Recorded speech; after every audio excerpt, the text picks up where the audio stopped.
तो जैसा कि हमने पिछले एपिसोड में देखा, रॉयल ऑफिसर सेन और लियो किंगनिंग को अपने साथ रॉयल ऑफिस लेके चली जाती है बंदी बनाकर। तो आज का एपिसोड यहीं से चालू होता है। तो आज के एपिसोड में दिखाया जाता है कि सेन और लियो किंगनिंग जेल में बंद होते हैं और एक दूसरे को ही बोल रहे होते हैं कि इसी के कारण हम लोग फंसे हैं। तभी वहां पर मिस वेन आती हैं, जिसे देखकर सेन खड़ा हो जाता है, बोलता है मिस वेन, क्या आप यहाँ मेरे लिए हैं? तो मिस वेन बोलती है, जेल में होने के बावजूद भी तुम लड़की से फ्लर्ट कर रहे हो?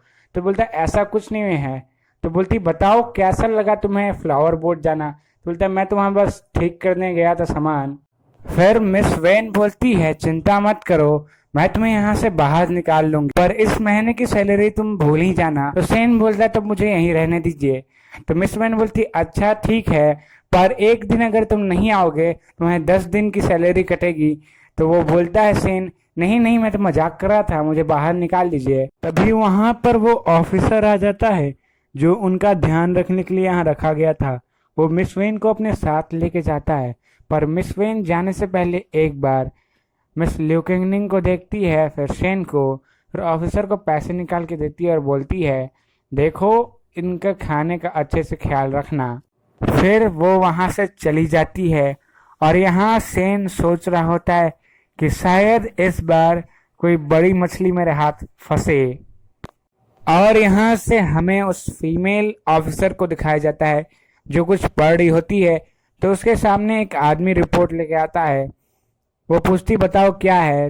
वो बोलता है कि मिस लियो किंगनिंग और सेन सुबह से आपस में ही लड़ रहे हैं और एक दूसरे के ऊपर इल्जाम लगा रहे हैं। अभी तक मालूम नहीं चला कि उन दोनों के बीच में लड़ने का असली कारण क्या था। मुझे तो ये दिल का मामला लगता है। वो लेडी ऑफिसर पूछती है और कुछ? तो बताता है हाँ, मिस वेन आई थी सेन से मिलने, उसके बाद कुछ नहीं, पर कुछ स्कॉलर्स आए थे जो बाहर हंगामा करके गए हैं और वो चाहते हैं कि मिस लियो किंगनिंग को छोड़ दिया जाए। ये सुनकर लेडी ऑफिसर अपना सर पकड़ लेती है और बोलती है इस देश के स्कॉलर्स का कुछ नहीं होने वाला। वो ऑफिसर आगे बोलता है कि मैंने मिस लियो किंगनिंग का बैकग्राउंड चेक किया और मालूम चला उनका संबंध किंग मैंशन से है। यह सुनकर ऑफिसर सोचती है क्या किंग मैंशन में इन सब में जुड़ा है। तभी वहां पे दूसरा कमांडर आ जाता है और बोलता है किंग मैंशन से लेटर आया है कि मिस लियो किंगनिंग को आजाद कर देने को। वो लेडी कमांडर बोलती है क्या इसका मतलब हुआ किंग मैंशन भी इसमें मिला है? तो वो बोलता है अभी बिना सबूत के हम लोग कुछ नहीं कह सकते। तभी वहां पर एक ऑफिसर आता है, बोलता है कि दरअसल जो सेन का जो बॉक्स है वो खुल नहीं रहा है। तो लेडी ऑफिसर बोलती तो तोड़ दो सीधे उसे, पर वो दूसरा कमांडर इसलिए मना कर देता है और बोलता है सेन से बोलो उसे खुद खोलने को, और ये मत भूलो कि सेन भी एक जनरल है। मुझे ये समझ नहीं आ रहा सेन को यहाँ जनरल किस लिए बोला गया है, तो मैं आगे आने वाले एपिसोड में से बता दूंगा। तभी वहां पर एक दूसरा ऑफिसर आता है जो आते ही सबको ग्रीट करता है। तो फीमेल ऑफिसर उससे पूछती है बताओ तुम्हारा इतनी रात को यहाँ आना कैसे हुआ? वो बोलता है कि अगर सेन के खिलाफ कोई सबूत नहीं मिलता तो उसे आज़ाद कर दिया जाए, क्योंकि रॉयल फैमिली शानदार और बेस्ट क्राफ्टमैन को अपने लिए रिक्रूट कर रही है। तब वो फीमेल ऑफिसर पूछती है बताइए तो आप सेन के बारे में क्या सोचते हैं?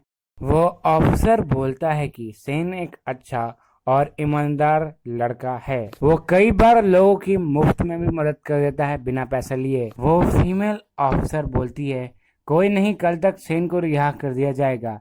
ये सुनकर वो ऑफिसर सबको ग्रीट करके वहां से चला जाता है। यहाँ से मिस लियो को दिखाया जाता है जो आजाद हो चुकी थी। तभी उसके पास एक आदमी आता है।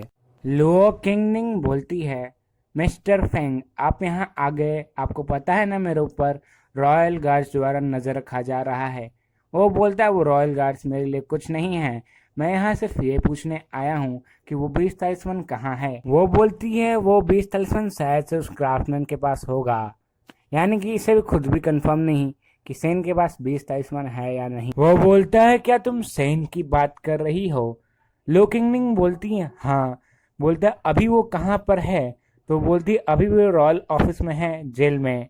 वो बोलता है चिंता मत करो, मैं अभी जाकर उसे छुड़ा के लाता हूँ। लुओ किंगनिंग बोलती है संभल के जाना। वहाँ की जो ऑफिसर है वो क्वासी लेवल वॉरियर है। वो बोलता है तुम चिंता मत करो, मैं यूं जाऊंगा और यूं ही आ जाऊंगा। जब तक कोई बड़ा आदमी इंटरफेयर नहीं करता तब तक मुझे कोई पकड़ नहीं सकता। इतना कहने के साथ ही वो वहां से गायब हो जाता है। दूसरी तरफ हमें सेन को दिखाया जाता है जो अपना आँख खोल लेता है और किसी चीज की मदद से ताला खोलकर जेल से आराम आराम से चुपके चुपके बाहर भाग जाता है। कुछ ही देर में वहां पे वो लड़का भी आ जाता है और वहां जो ऑफिसर सो रहा होता है उससे पूछता है कि तुम्हें पता है सेन कहाँ पर है। वो ऑफिसर उसे बता देता है। वो उसको शुक्रिया बोल के वहां से सीधे चला जाता है जहां पर सेन है। वहां पे जाने के बाद उसे मालूम चलता है सेन तो यहाँ से फरार हो चुका है। सेन जो जेल के बाहर आ गया था वो दीवार फाड़ने के लिए जा ही रहा होता है कि उसे पीछे से एक आवाज आती है, तुम वहां पर क्या कर रहे हो। जब वो पीछे देखता है तो देखता है कि रॉयल कमांडर उसी के सामने खड़ी हुई है। सेन उसको हाय कहता है। वो रॉयल ऑफिसर पूछती है कि तुम बाहर क्या कर रहे हो।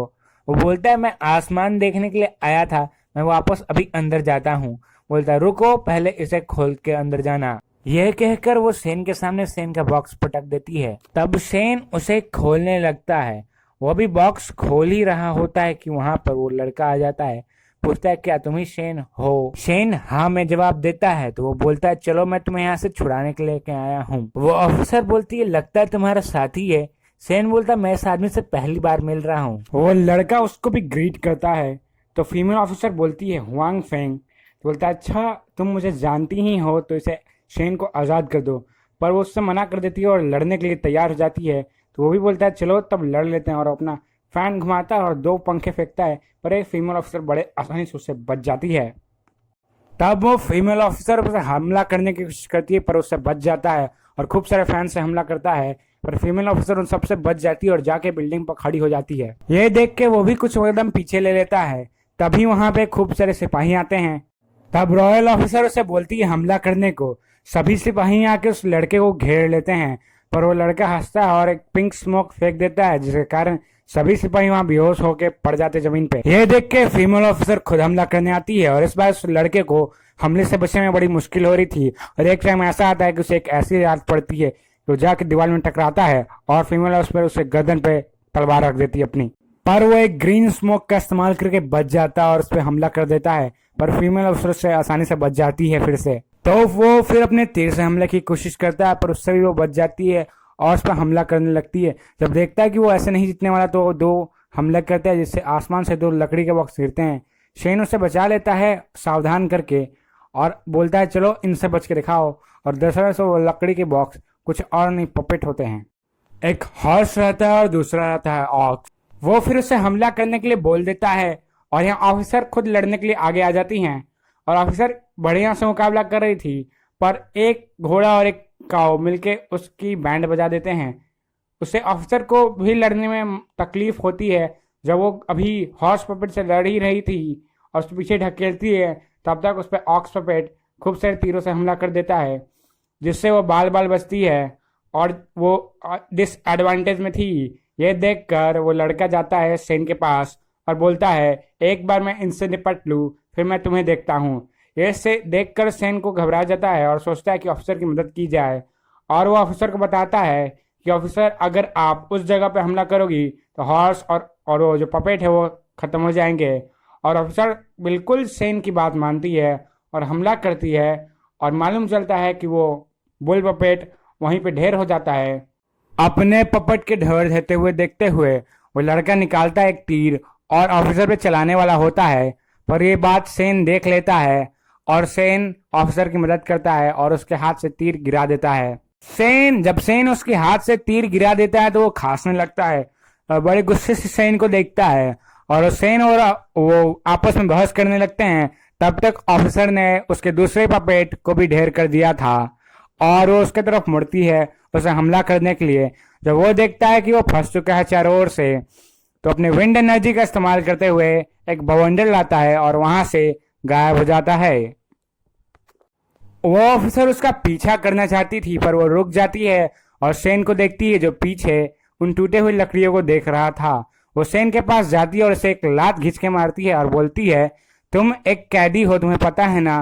फिर तुम ये लकड़ियों को देख के क्या कर रहे हो? शेन बोलता है तो मैं फिर जाता हूँ अंदर जेल में। वो ऑफिसर बोलती है जेल अब तुम्हें नहीं रख सकता, इसलिए आज तुम मेरे साथ रहोगे मेरे नाक के नीचे, और आओ मेरे पीछे चलो। शेन उसके पीछे आ जाता है। अब हमें यहाँ से मिस लियो को दिखाया जाता है जो कुछ सोच रही होती है। फिर उसे कुछ गिरने की आवाज आती है और जब पीछे देखती है तो देखती है वो फेंग वहां पड़ा हुआ है। वो उसे देखती है और पूछती तुम यहाँ कैसे और ये कैसी हालत बना रखी है? तो वो बोलता है वो ऑफिसर बहुत ज्यादा ही ताकतवर थी। तो बोलता है क्या तुम पिट के आ गए और तुम यहाँ सीधे मेरे जगह आ गए? और उठ के बाहर जाती है, देखती है कि बाहर रॉयल ऑफिसर उसके यहाँ ही आ रही थी। जब सेन भी देखता है तो सेन पे बड़ा गुस्सा आती है, बोलती है तुम मिस्टर फेंग चक्कर में देखो मैं फंसने वाली हूँ। तब वहां उन दोनों के गेट की आवाज आती है। फिर वो दोनों पीछे गेट को देखते हैं और बड़ी घूर कर देख रहे होते हैं। तभी गेट खुलता है और ऑफिसर और शेन साथ में आते हैं, पर अंदर उन्हें कोई नहीं दिखता। पर शेन टेबल में चाय देख लेता है और बोलता है इसका मतलब यहाँ पे कोई था। फिर वो रॉयल ऑफिसर और शेन अंदर जाते हैं। अंदर शेन एक पेंटिंग के पास जाता है जो उसे कुछ अजीब लग रही थी। वो इस दीवार को ठकठका के देखता है। फिर वो एक बटन दबाता है जिससे एक सीक्रेट पैसेज खुल जाता है और दोनों के दोनों वहां जाते हैं उसके अंदर। सीक्रेट पैसेज के अंदर एक टनल होता है जहां मिस ल्यू किंग भाग रही होती है अपने हाथ में एक लैंटर्न लिए हुए। वहां शेन और ऑफिसर भी आ जाते हैं। शेन बोलते ही वो रही और दोनों उसका पीछा करते हैं। ऑफिसर उस पर गोली भी चलाती है जिससे मिस ल्यू किंग अपने उस लैंप से बच जाती है और वहां से भाग जाती है। पर अंधेरा होने के कारण शेन वहां पे आता है और गिर जाता है और वो कोसने लगता है कि किसने ये टनल बनाई है और इतनी उबड़ खाबड़ रास्ता, कोई सही से लैंप नहीं रख सकता था। वो अफसर बोलती है जल्दी आओ और आगे बढ़ जाती है। पर शेन उसे रोकने की कोशिश करता है, बोलता है आगे कुछ खतरा हो सकता है, पर उसकी नहीं सुनती और आगे जाकर अंधेरे में किसी पर हमला करती है। फिर वो उजाला आने लगता है और वहां जब वो देखती है उठ के तो चारों ओर से घिर चुकी होती है। उसके चारों ओर पपेट घूम रहे थे और तभी वहां वो लड़का जुगो फेंग आता है और पूछता है अब यहाँ से कैसे बच के जाओगी। और आज पर यहीं हमारा एपिसोड खत्म होता है। अगला एपिसोड मैं जल्दी लाने की कोशिश करूंगा। Thanks for watching. मेरे चैनल को सब्सक्राइब करना ना भूलें।